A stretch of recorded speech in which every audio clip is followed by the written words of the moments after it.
Right. Okay. Thank you for attending this evening. It'll have been a very busy day, but we're going to talk about strategies and ways to support the children who we're most concerned about in terms of speech, language, and communication development.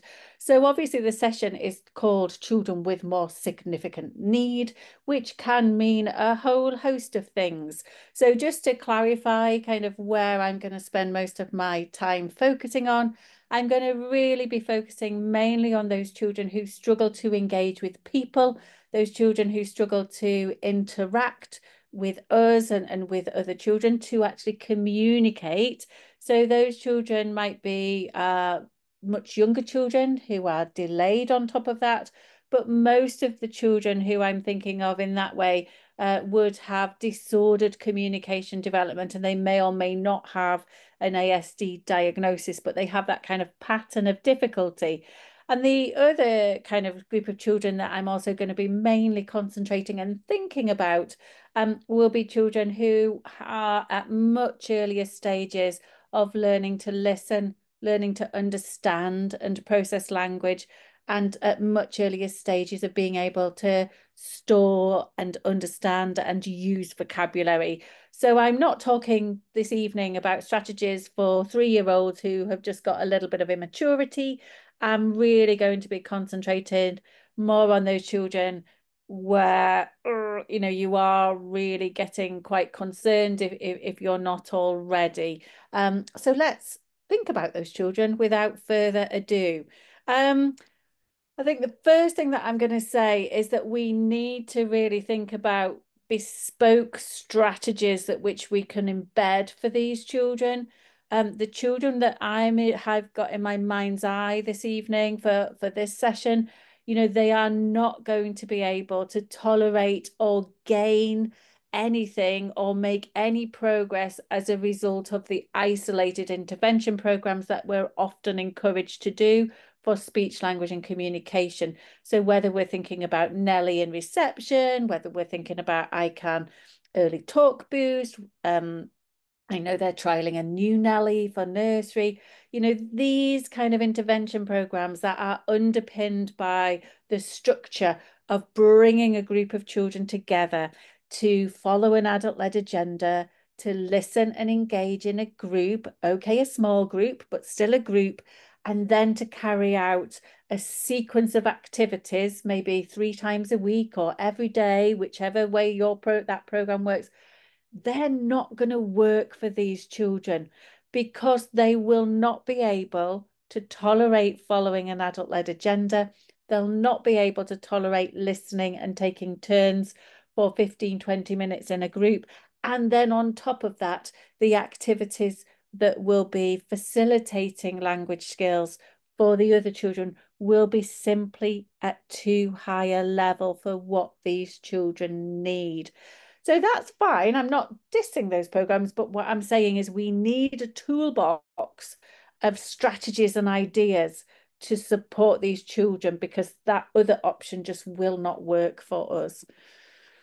And when we're thinking about what we can put in place, I often think about, and we'll talk about it more in the next session as well, I often think about 3 main layers of my practice, particularly in the early years, but also into Key Stage 1 as well. So one of the most fundamental layers of my practice will be the interactions I have with children. So this evening, we'll think about the strategies that might be the most beneficial for these children who are causing us more significant levels of concern.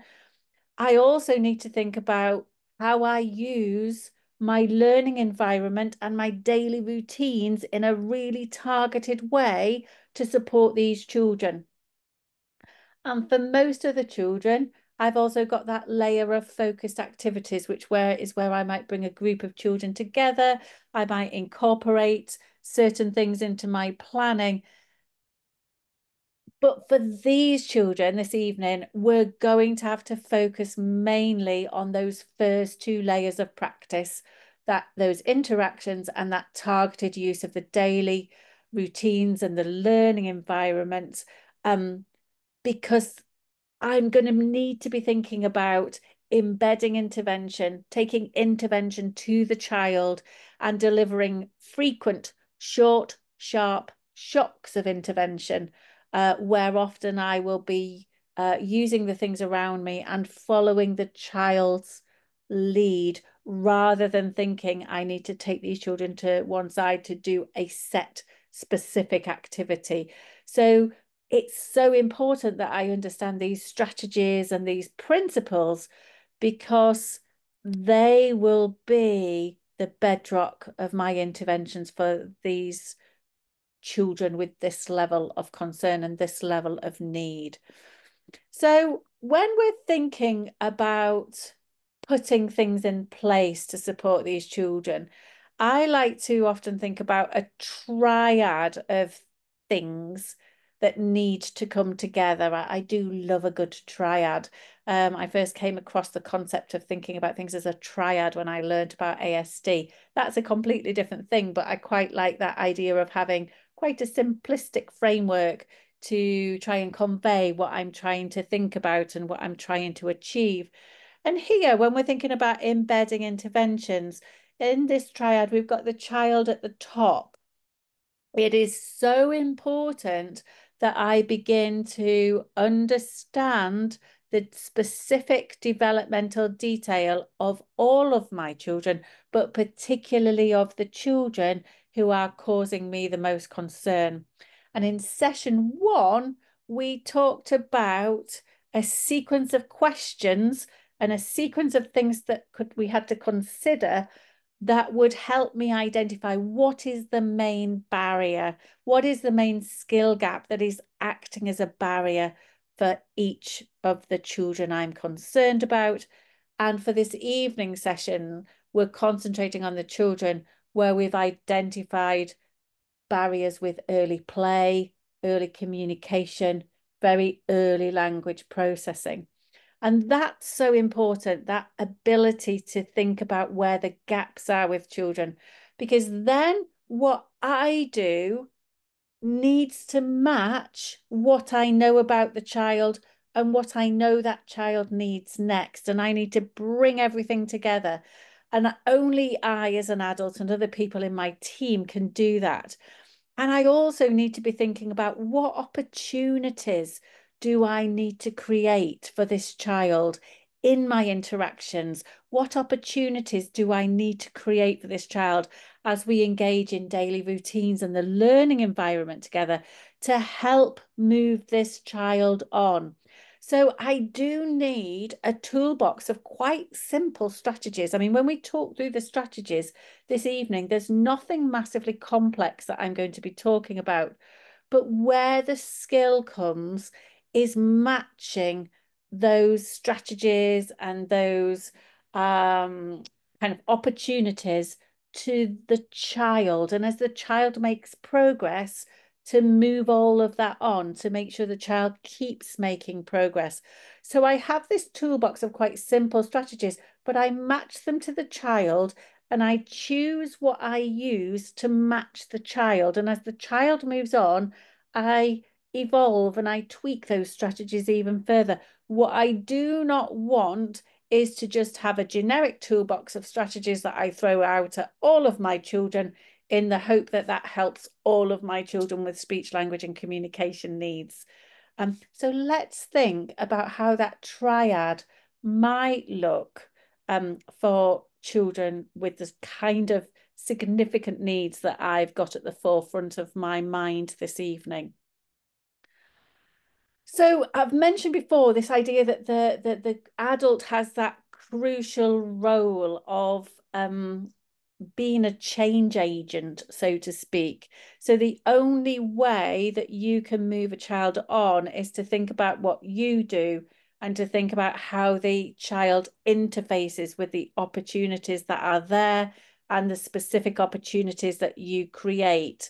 And that is so crucial. I always say that our learning environments are so important because they create all sorts of skill opportunities.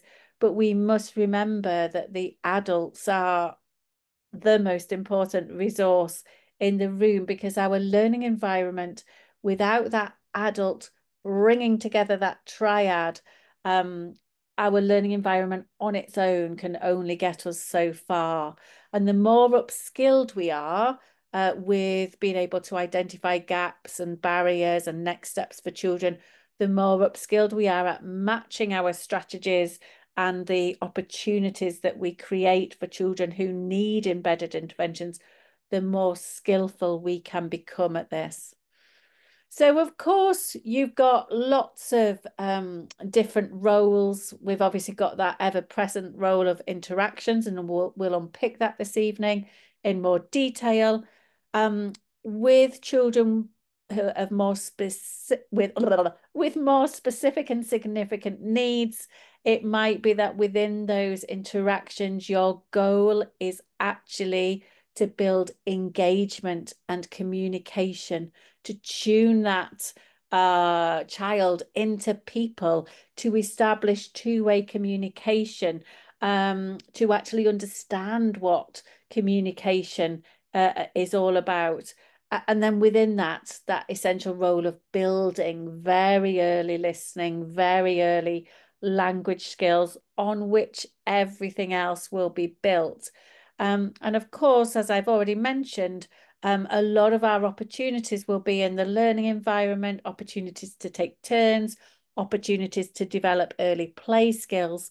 But I must make sure that my key target children that I'm most concerned about interface with the opportunities that they need.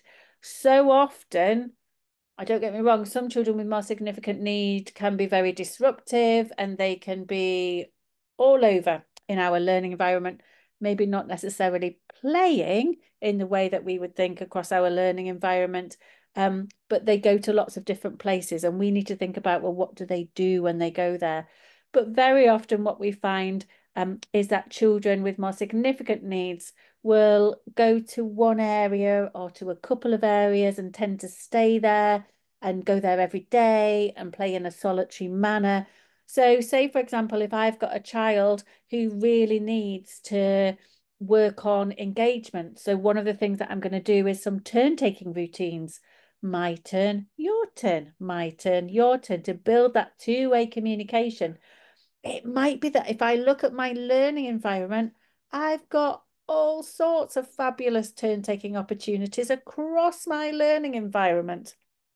Fabulous. But if I have a situation where that child goes to the trains and they play with the trains every day, and that child doesn't interface with those turn-taking opportunities, then just having them available is not enough. I've got to make sure that the child interfaces with them. So one of the most important things that I do is I bring some turn-taking opportunities into their favoured area, but I also realize that at some point I'm going to have to stretch that child out. So we'll talk about that this evening as well.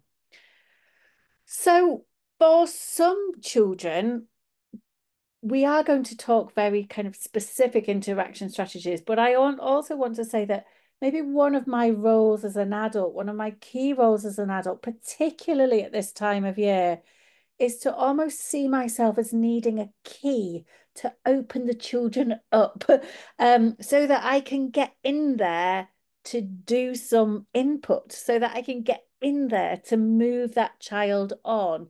And I see often that I will need, and this isn't with all children, but with a lot of children, I'll see needing to open the child up so that they begin to engage with the learning environment in a broader, wider way than they maybe currently are. But I also need to open them up so that they begin to communicate with, engage with, and open up and tune into people. So if I've got this triad idea, I've got to open up a child to get the most out of the opportunities that are there. And that's almost like my first hurdle, because without that, they can only get so far and they won't benefit from all the fabulous skill facilitating opportunities that I have available. So let's talk about that in a little more detail.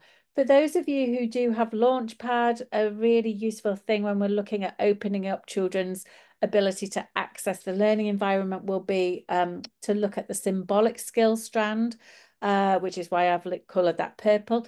But basically, what other people are thinking about is I need to look at part of my intervention is to build children's very early play. And what I might find is that children with significantly delayed language, particularly if it's affecting listening and understanding and language processing, will be later to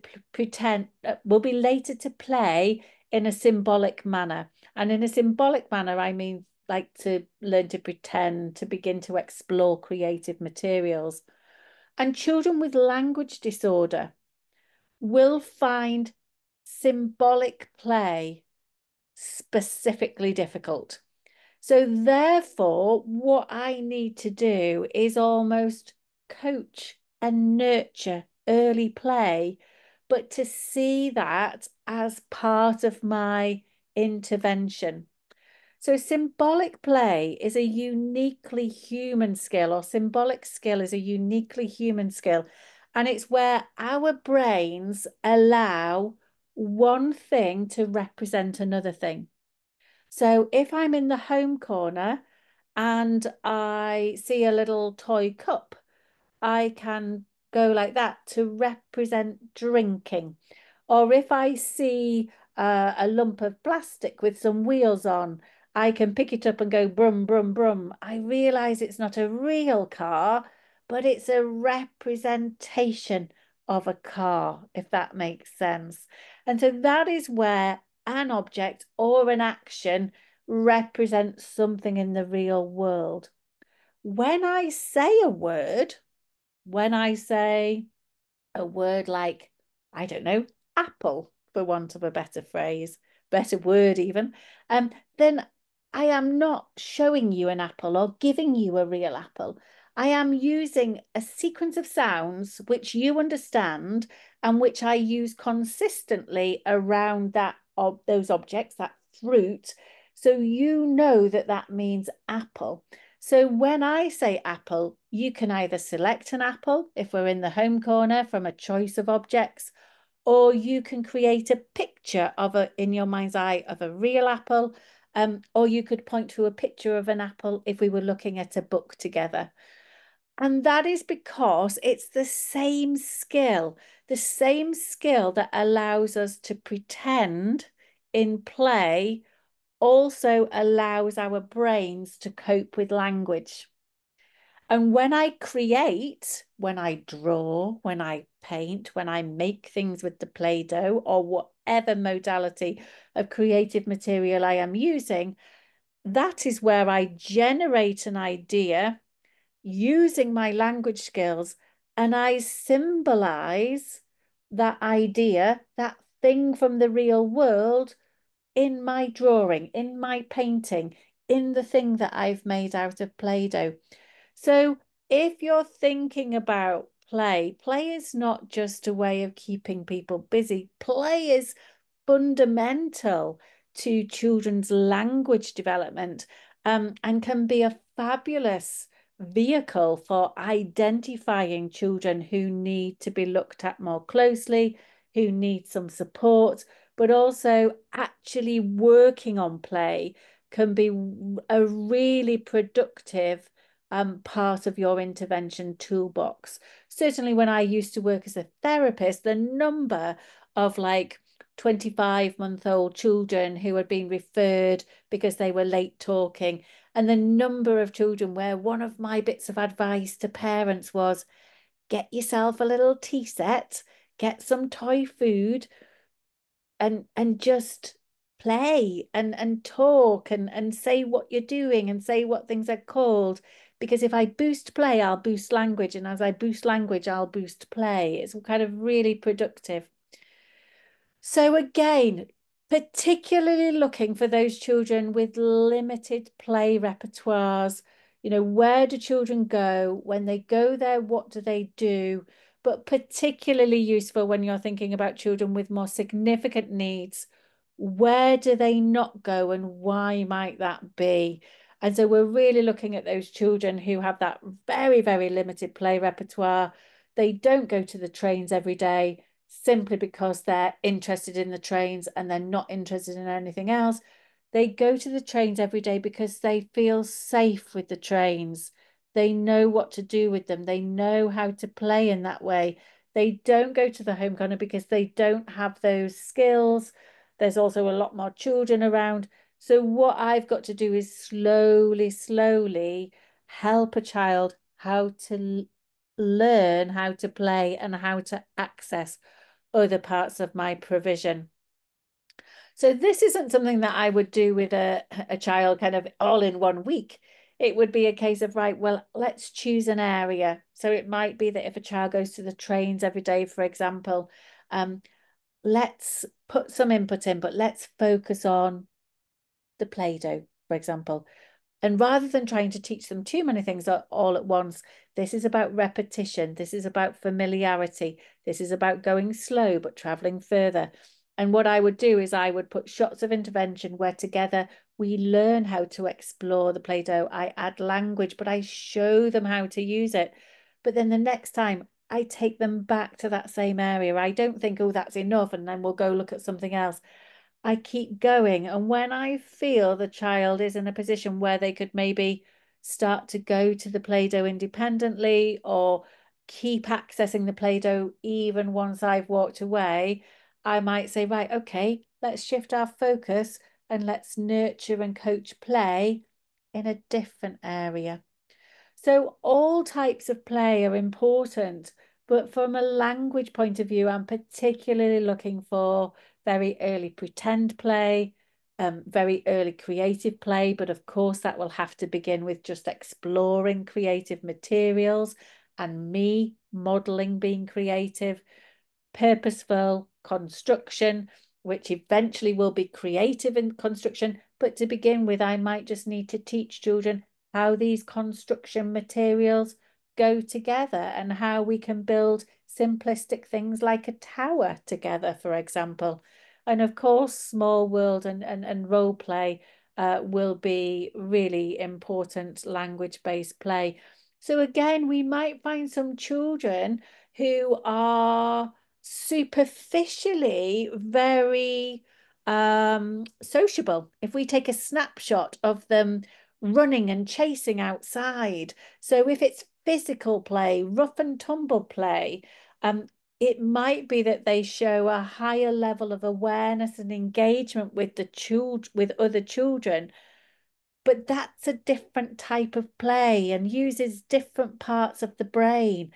So I also need to look at, well, what is the child like when they're playing with other things? And am I still seeing that same level of engagement, that same level of awareness of other children around them?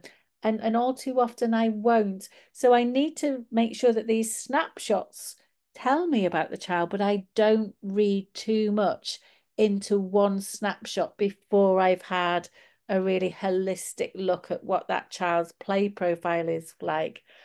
And also be really careful about, and I'm going to say it, but certain girls who have language disorder, who, I suppose in my day, I mean, I qualified as a speech and language therapist in 1996, and it was like, you would go into a setting, let's watch the children play.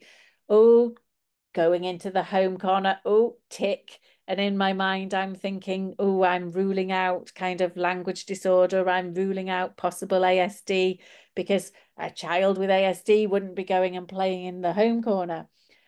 But then as you learn and as you gain experience, you realize that there are some girls who tick those boxes and they go to all of the right places. But when they go there, it might be quite repetitive, it might be quite formulaic.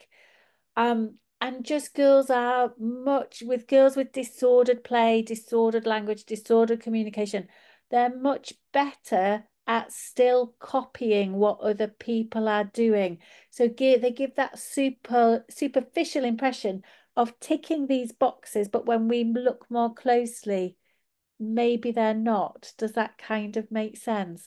And so I think that's why we are beginning to be aware that although language disorder and ASD is still far more prevalent in boys than it is in girls, it is more prevalent in girls than we maybe thought, 25, 30 years ago, if that makes sense. So play needs to really be seen as a big part of our intervention toolbox, and making sure that we have time for adults to allocate that time to key children within child-initiated provision. So that's kind of one way. And the other way that I need to open children up, and the other kind of main layer of my practice will be this notion of embedding strategies into my interactions. So we'll talk about interactions again in the next session, because interactions will always be a key layer of my practice and always will be one of the best ways that I can embed interventions. But this evening, we're going to concentrate on those strategies and those principles for those children with more significant need. Now, of course, you need to really match these strategies very closely to your children and what they need. So I'm going to talk very broadly about a group of strategies that will probably help. But that as you experiment with these strategies and as you begin to find out more about key individual children, then you might find that actually in real terms, some strategies work more than others. But I've got to kind of just throw them all out there this evening. I'm sure you understand that. So before we talk through the detail, I think we all know nowadays that interaction is important. So I'm kind of preaching to the converted. People talk to us about how having a language-rich environment, the importance of language enrichment is important. We need to make sure we're having high-quality interactions. These terms are great because it prioritizes that time, that child-initiated time, that adult input, the importance of interactions. But I also think these very broad terms can be a bit simplistic and can be over-interpreted. Because often it's not about how much I say, it's about how I interact. And sometimes what I actually need to do is say less, which we'll talk through in a moment. And also, what makes a quality interaction depends on who you're interacting with. Interacting with a 3-year-old child or a 4-year-old child with strong speech, language, and communication skills is easy. I know some adults find it difficult, but for us who work in schools and settings, it's easy. And if the child has strong skills and is really communicative, it's particularly easy. And that's not me belittling your job or saying that these interactions with these children are not important. Of course they still are. But what I am saying is knowing how to interact with and using your interaction to specifically facilitate progress with a child with more significant need is a different thing altogether. And really what I need myself and my team to do is to be able to have high quality interactions with all of our children where we match our interaction strategies to our knowledge and understanding of the child and what they need next. So let's reflect on some of the interactions strategies that will be particularly useful for children with more significant needs. And none of this is rocket science. I think a lot of you will be doing these things already, but I think it's important to reflect on them, to make sure that everybody in your team is doing these things. And also to make sure that when you are concerned about a child, you have the ability to stop the bus, take a step back, and reflect. Because sometimes when we're concerned about a child, we go into language enrichment overdrive or questioning. We're desperate for a child to talk. We're desperate for a child to engage with me. But our well, our well-intentioned strategies can actually be the opposite of what we need to do. So I think it's important to reflect and to take a step back and to make sure we are putting these in place and our levels of concern aren't driving us into that kind of negative spiral that can happen. That's not caused by us, it's caused by our concern, and it's caused by the child's skill gaps, but we need to be able to put the brakes on and think, hang on a minute, there's a better way to do this. So before I even think about what is going to come out my mouth when I interact with a child, I need to first of all think about when I'm going to interact with a child with more significant needs, how am I going to position myself in relation to that child? And where possible, I want to be down on the child's level, and I want to be, where possible, face to face with the child. So we all know with babies in that first year of life, those first couple of years of life, the more we can have face-to-face interactions, the better it is for their communication and language development. The children we're thinking about this evening might be slightly older in terms of chronological age, but in terms of developmental skill, they are still at these very early stages of development. These children are also not instinctively tuning into people. So by putting myself in the line of sight of that child on their level, I am basically saying, I know you're not instinctively tuning in and focusing on me, but here I am, right in your line of sight. And by putting myself here, I'm going to make it easier for you to try and begin to kind of focus on me a little bit more. So again, if a child is engaged with some resources, if they're playing in the water tray, for example, rather than dropping in and playing alongside them, where possible, I want to be dropping in kind of opposite them. And that's before I've even got started with anything else. Because if I drop in next to them and then start talking, if the child is focused on what they can see and what they are doing, a lot of what I am saying will maybe not even be being processed by the child. Whereas if I'm opposite them in their line of sight, they can not only hear me, but they can see me as well. I've got more chance of developing engagement and interaction.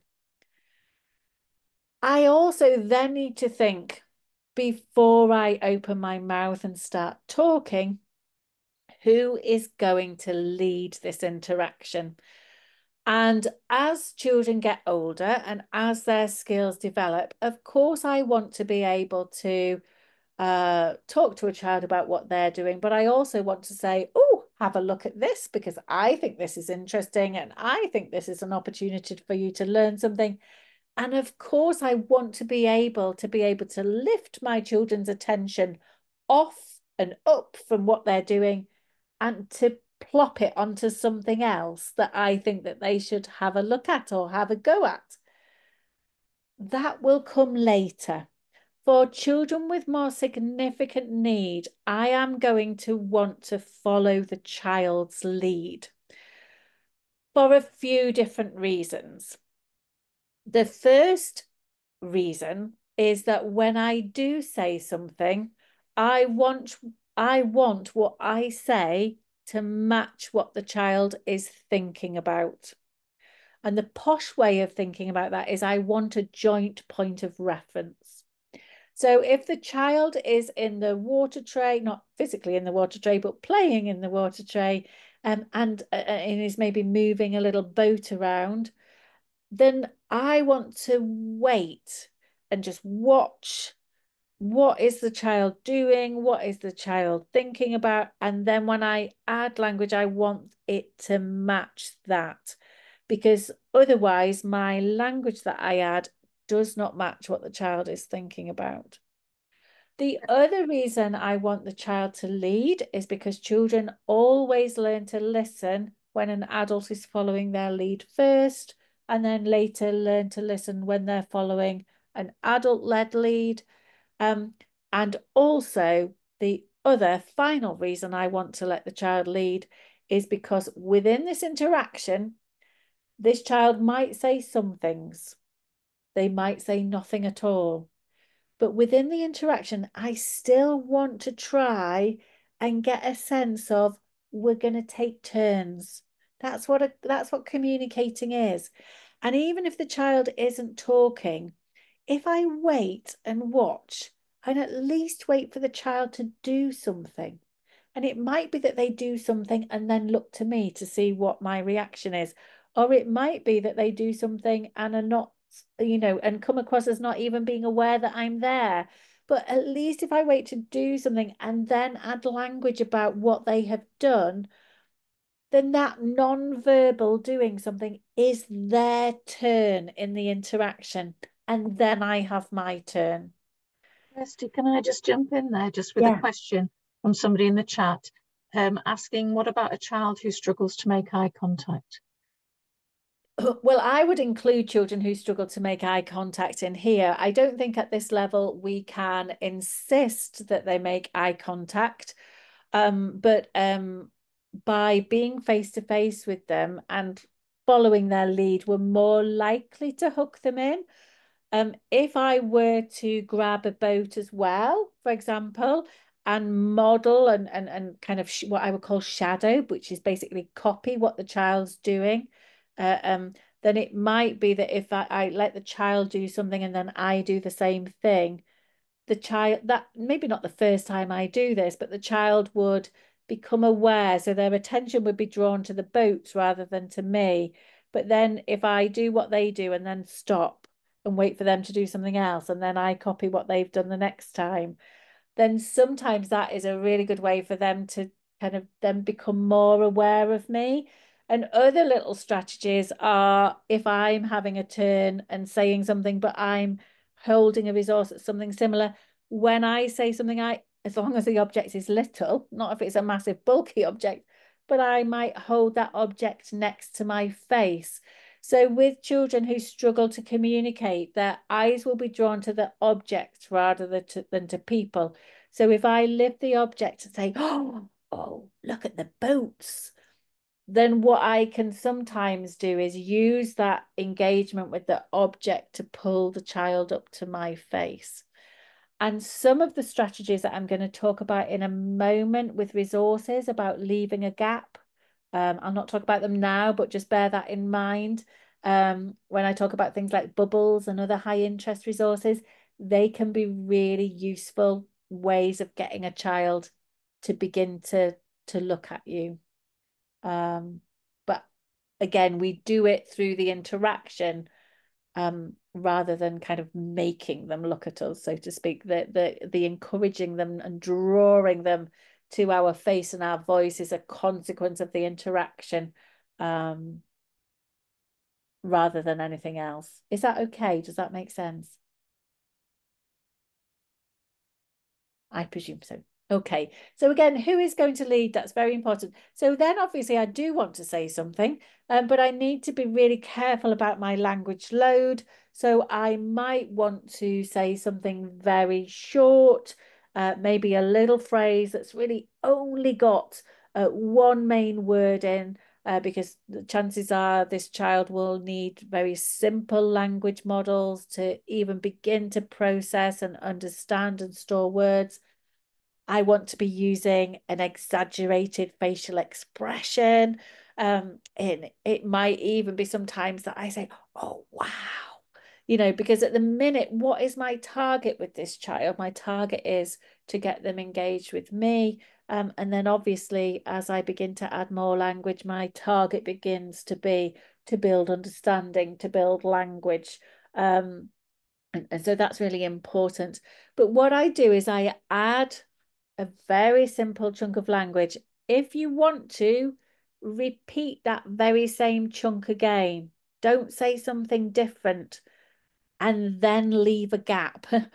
So again, when you're thinking about at this level, the vocabulary that you want to add is just housed in that short phrase, and it's just really simple basic words. You're not looking at trying to build vocabulary immensely. You're looking at giving them sort of basic vocabulary, and your main intention is to kind of have that two-way engagement.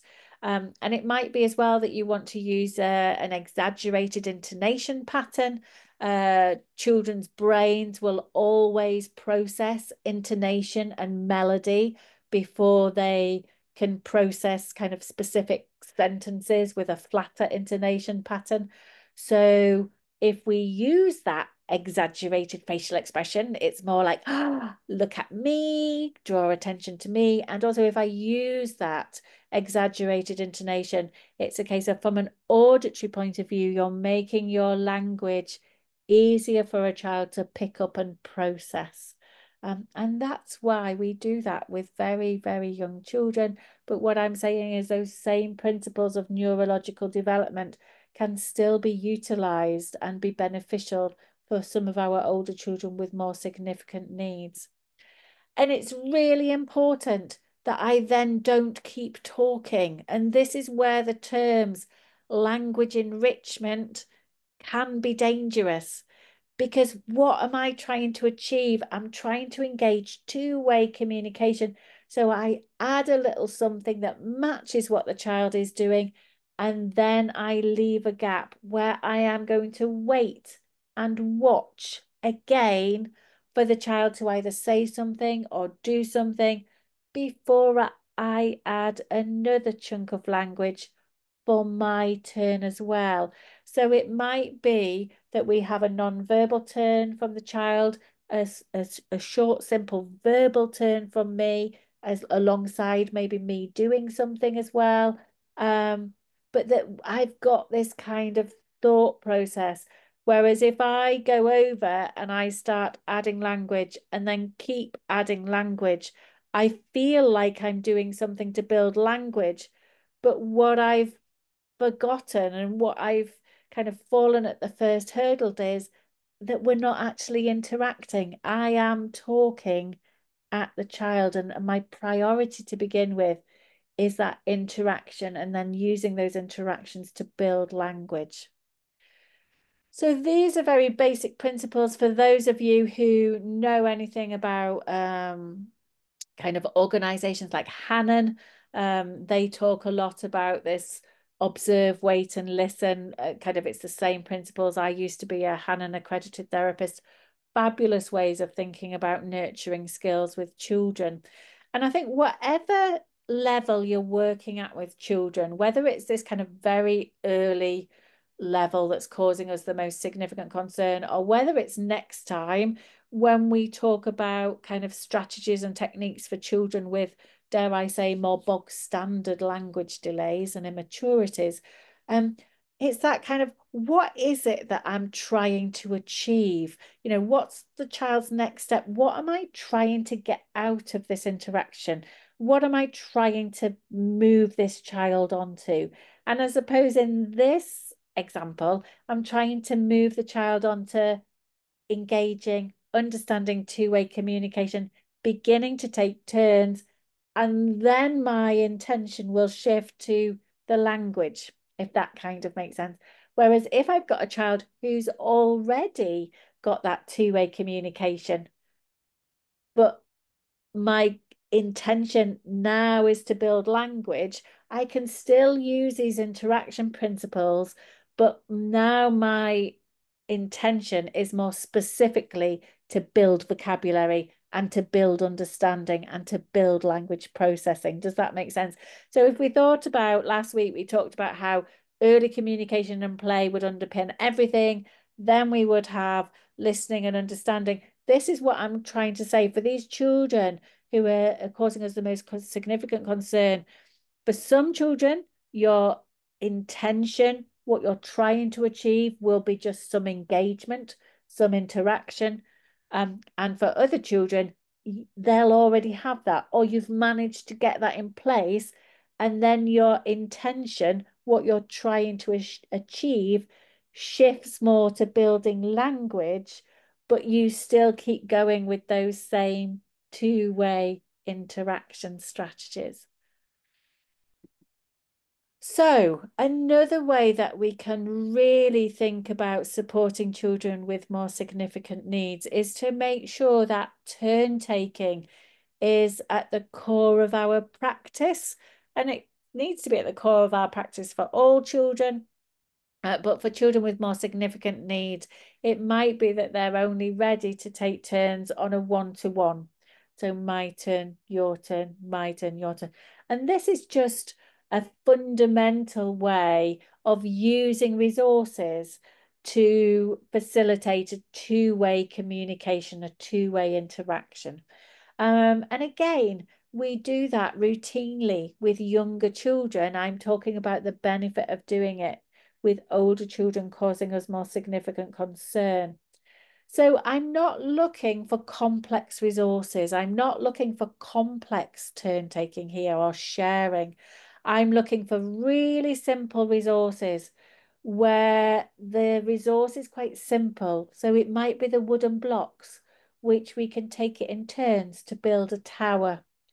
So it's not like, taking turns to be the shopkeeper because our role play area is a greengrocer's or a supermarket this week. That's much, much more complex. I'm talking about really simple, basic resource that lends itself well to a my turn, your turn, my turn, your turn routine. It could be simple things like, having a bit of drain pipe outside, which you can roll things down. It could be, that you've got a garage in the transport small world area, which you can take it in turns to roll a car down the ramp. It could be in your water area where you can take it in turns to pour water through the water wheel. None of this is specific magical resources. It's stuff that we've all got, but I use those resources in a really targeted way to facilitate those turn-taking interactions. And so one thing that's really useful to do is to just go back to school or your setting and do like a turn-taking audit. What have I got already that we could use in that way? What are they and where are they? And have I got something particularly in the areas where these target children particularly like to go? And if I haven't, I might want to enhance my learning environment by deliberately adding in a turn-taking friendly resource into their preferred areas so that when I go in there to deliver a shot of intervention, sometimes I just follow their lead and talk about what they're doing, but at other times I might pull that turn-taking resource towards me and do a little shot of turn-taking with it. Really simple things, and obviously thinking about your daily routines as well. Another really useful way to use those resources, but also wider resources, is to play ready, steady, go games. And I always think about a girl in my kind of like last full-time class, and she went on to get an ASD diagnosis, and she could talk. So she would go into the number area and she would go 4, 7 and when she picked up the resources. And you know what? She was right. She got them right. She could recognize her numbers, but she wasn't telling anybody, hey, look, this is a number 4. She was just throwing these words out to the ether with no communication intent at all. So we knew she could talk. We knew she had some words, but what she wasn't doing was using those words to communicate with other people. So we got resources like rolling things down a pipe outside Or we also did it with things like when she was going down the slide. And it was like, before you roll that thing down the pipe or before you go down the slide, I'm going to gently hold your hand, or I'll gently put my hand on your leg if you're at the top of the slide. And I'm going to go ready, steady, go really quite quickly. Because again, we haven't got much listening going on here. And then I'm going to gently release my hand and let her roll the thing down the pipe or go down the slide. So it's this idea of wait and listen, but I'm going to support you by putting my hand gently on your leg. But as she got into the routine, it's then about saying, right, I don't need to put my hand there anymore. And I'm just going to go ready, steady, go. But again, really quickly, because if I go any slower, she's just going to go anyway. But over time, I build that and ready, steady, go. And what's interesting is for some children, when you leave that gap, for some children, it's just really good at building very early listening skills because they're suppressing that need for me, now, go, go, go, straight away, to actually say, oh, I'm going to just begin to, in a very early way, wait and listen. But what was lovely with Amelia was that she then when she was sitting at the top of the slide, when you left a gap, this wasn't like after a couple of days, this was after like quite a lot of input and quite a lot of routines. When you left a gap, she would start to say go, go, and it was the first time she began to use single words for the specific purpose of getting another person to do something. Does that make sense? So these are really simple games, but which can be so productive and so easy. And that's what I want as a teacher. That's what I want as a practitioner. I want things up my sleeve that are just really easy to pull out the bag and just to like deliver. And next time we'll talk about how Ready, Steady, Go can be valuable at a higher level. So again, it might be that when the next child is on the slide, I pitch it up a bit, but we'll leave that till next time. Now, for children who need to kind of really have their very basic early skills in place, so for those of you with Launchpad, I'm talking about skills right down at the bottom in the red section of Launchpad, we can use really high interest resources to hook children in and try and help them learn how to take a better next step over time.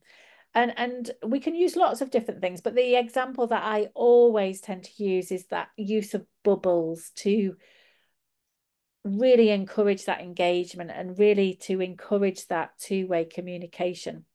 And this is something that you can do just within the setting as the other children are doing something else, or this is something that you can do, say, for example, when the other children are going off to have a story and this child literally cannot cope with that, really cannot cope with that. So what are we going to do instead? This kind of activity, if you've got a member of staff who could do this with them, would really make sure that the child was getting something that was progressive and really facilitating. But it would also mean that the other children were able to kind of be free to kind of develop their listening and attention and their understanding kind of with the story. So it's not about taking this child out because they're disrupting the other children. It's about kind of saying, I'm going to take this child to the one side and do this instead because this is more appropriate for this child at the minute. Because otherwise, I'm putting demands on the child's skills by insisting they sit and listen to a story in a group that they simply do not have. And again, I'll talk in a minute about using high interest books. It might be that rather than bubbles, I want to have a high interest book so that I feel that I'm still developing book skills and a love of reading with the child as well. But a lot of the time, I can just have a wand of bubbles or other high interest things in my learning environment or in my pocket, which I could just pull out at any time for shots of intervention. So there is not a case of saying you never want to pull the child to one side and do one-to-one things, but I would always be saying that that is because they can't cope with that and that this would be better instead, rather than I'm pulling them out of child initiated learning to do this thing on a one-to-one in the middle of the session. In that case, I would be better off bringing the intervention to the children. So when I'm thinking about the bubbles, I think 99.9% of children love things like bubbles. So what I would do very quickly is I would blow some bubbles to hook the child into the bubbles, not necessarily to me, but then by proxy, they would be hooked into me because of the bubbles. But rather than keeping blowing them like I would with most of the other children, I blow a few and then I stop. And I think the proper phrase is to look and to wait expectantly. So it would be a case of like, so I'm like, I've had a turn with the bubbles. Now I'm going to leave a gap. This notion of leaving gaps is crucial.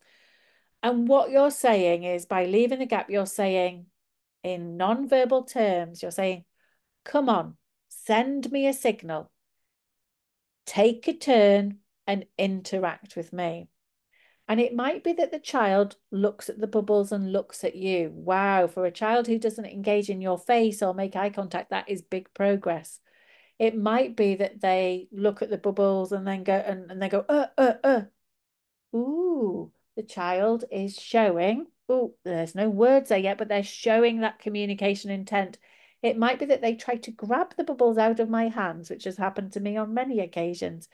All of those things I'm going to take as a turn where the child is indicating that they want more bubbles. And I am going to then blow them some more bubbles. But before I blow them some more bubbles, I'm going to model a next step. So I might say more, more. And I might say more bubbles, or I might just say more, because a single word at most would be my next step for that child. Then I blow a few more, but then I put it back in, leave a gap. Okay, I've had my turn. Now it's your turn again. And I keep doing that over and over and over again. This is not something that I can fix in 2 weeks, but slowly over time, their turns evolve, they get better, but I keep going. And it might be that over time they start to say, more, more. And at that point, I think, oh, I'm going to, I don't think I'm going to stop doing this because the child is talking now. I keep going, but this time when I model back, I go, oh, more bubbles, more bubbles. So every time I'm using my turn to hook the child in, but I'm also using my turn to say, this is how you could make it a little bit better in the future. But I do it in that kind of turn taking. And I'm not talking about doing this for hours. The child won't be able to tolerate it for hours. I'm talking about a short, sharp shock of intervention before the child then goes off and does something else and before I go off and do something else. And I think that's what we really need to be thinking of. The child can only tolerate these short, sharp shocks. So we need to put them in regularly and frequently where we're focusing on the same thing.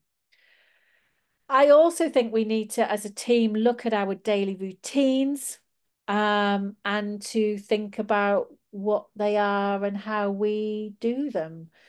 Daily routines are massively valuable for lots of different things, for adding vocabulary, for developing turn taking, for developing verb vocabulary, you name it.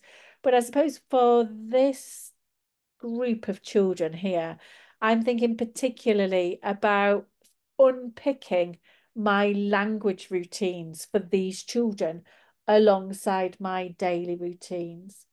So if every day we support that child to put their coat on, if every day we support that child to wash their hands before lunch or whenever, what is it that we're going to say? So I need to have short chunks of language that match each stage of that routine. So it might be one arm in, two arms in. Here's the zip. It depends. Or it might be tap on, wash hands. Oh, wet hands. Tap off, dry hands. But what I want is I want short language, short chunks of language that match that routine. Does it want to be one word? Does it want to be two main words? It will depend on where the child is. And as the child makes progress, I might kind of change and adapt that a little bit. But I think I've managed it, Lucy. So what I'm wanting that is every time we do that routine every day, or every time we do that routine 2 or 3 times a day, the child hears repetitive language every day. And when I help the child wash their hands, and then later in the day, when my colleague helps the child to wash their hands, it's the same routine with the same language, with the same familiarity. And that will really help them to internalize those language structures, to internalize that vocabulary. And after a while, after they've begun to internalize them, if I then introduce little gaps into those routines, it's easier for the child to add a word, to fill a gap, and to begin to join in. So the routine is there already. Maybe the main thing to think about is that that need for those chunks. And so I'm not talking about with all of your children here, I'm talking about with these target children.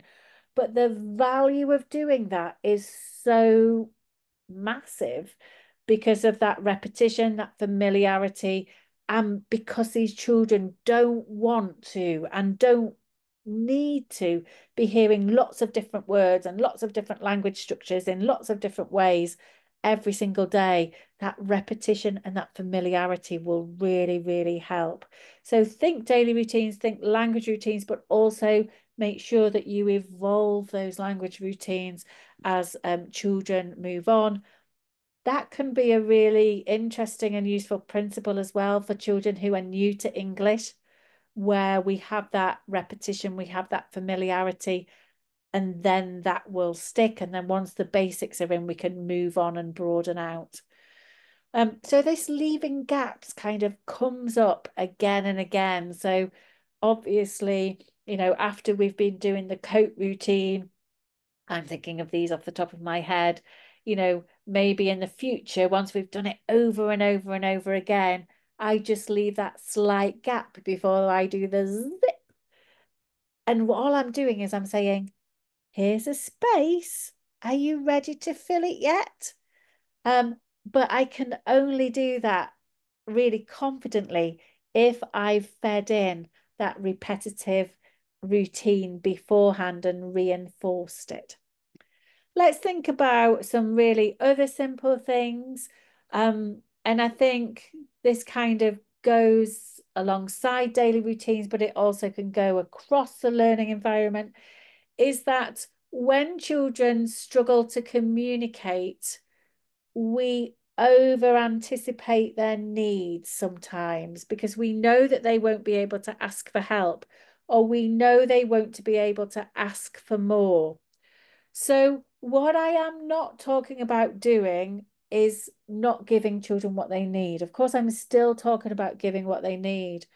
But if a child needs help, maybe putting their straw in the milk carton, or maybe if they've got a little bowl with some grapes or something in, or some raisins, probably more likely, unless the grapes are cut up. And then I've noticed that they've run out of raisins.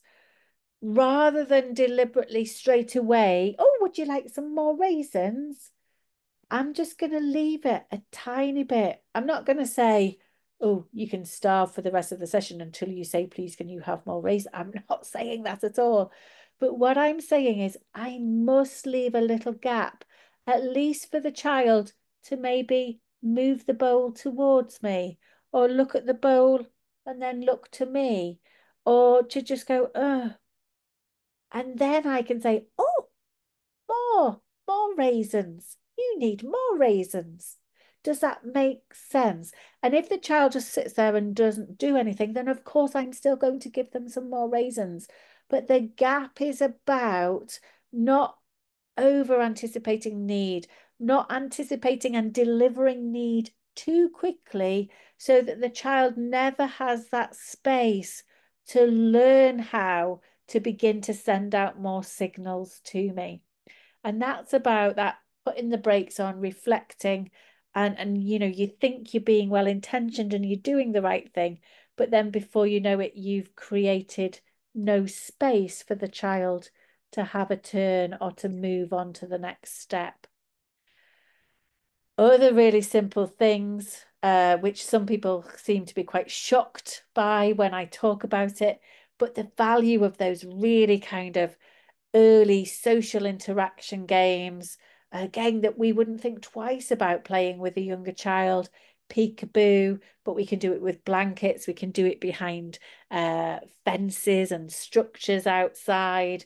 It can be done with your eyes, but it could be done if I lift a book up and hide my face. And then these are fabulous kind of social interaction games. Opportunities is probably the better word, to hook people in to people, but also to begin to have a really simple, repetitive, and familiar two-way interaction. And in the same way, you know, I think I've already said it, but it's that leaving of gaps is so important, but also that importance of repetition. The earlier the level of the child's development, the more crucial it is that we do the same thing again and again and again.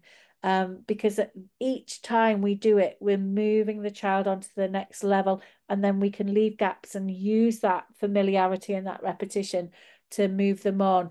Really, really don't spread yourself too thin and say too much and try to help the child learn to too many things. Keeping it simple, keeping it repetitive will always be more productive with the children with more significant needs. Of course, if somebody who knows that child individually tells you something different, go with what they say, because I am talking generically here.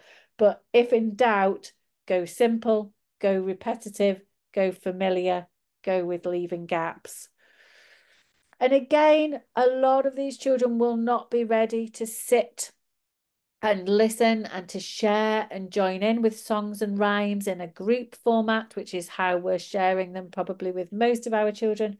But there is still a value. And I know this takes time and I know it will take somebody, but there is still a value with things like row, row, row the boat, but where you're sitting opposite one another. There is still value with those games that have a level of physical touch, like round and round the garden, or that where we've got that slight level of physical engagement to help and support the human and the listening engagement. But again, we don't sing lots of different ones. We do, just two or three, but we do them, or even just one, but we do it quite regularly. So we get that familiarity and that routine.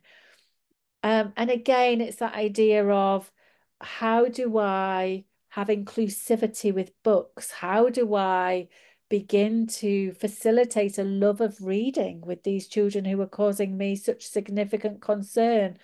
And that's really important, that I have that inclusive approach to books and book skills and interest in books, because probably most of these children will come across as not interested in books at all.